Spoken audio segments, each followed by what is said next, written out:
एकादशी का व्रत 3 दिन का होता है। दशमी और द्वादशी के दिन के क्या नियम हैं? बात सच है, यदि एकादशी की हम पूर्ण विधि सर्वोपरि सबसे अधिक यदि आप लाभ लेना चाहें तो ये 3 दिन का व्रत है। और इस व्रत में करना होता है कि आपने पूछा 3 दिन का व्रत है तो दशमी और द्वादशी को क्या करें। एकादशी का तो आप बहुत बार सुन चुके हैं। यदि आप पूर्ण नियम का पालन करें तो दशमी को दोपहर को भोजन करना होता है, रात्रि को करना ही नहीं होता। रात्रि में एक दिन पहले रात्रि में भोजन का त्याग करना होता है। और एकादशी का तो आपको पता ही है, बहुत प्रकार के व्रत हैं। कोई निराहार व्रत करता है, कोई केवल जल पे व्रत करता है, कोई जल के साथ साथ छाछ, दूध, शरबत और रस आदि ले लेते हैं, और कई केवल फलाहार।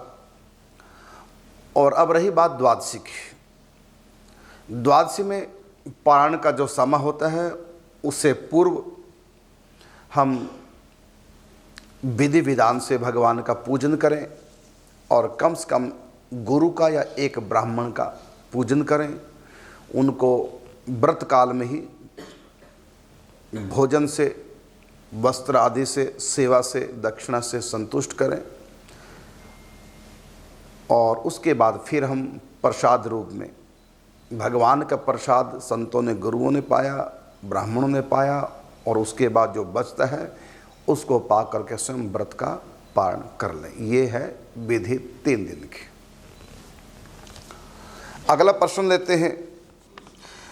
मैं सोमवार का व्रत करता हूँ, मुझे बुखार हो गया, ऐसे में व्रत छोड़ सकता हूँ क्या? बिल्कुल नहीं, व्रत तो छोड़ना ही नहीं चाहिए। यदि बुखार हो गया तो बुखार में तो कुछ खाते ही नहीं है, अच्छा है, व्रत अपने आप ही हो जाता है।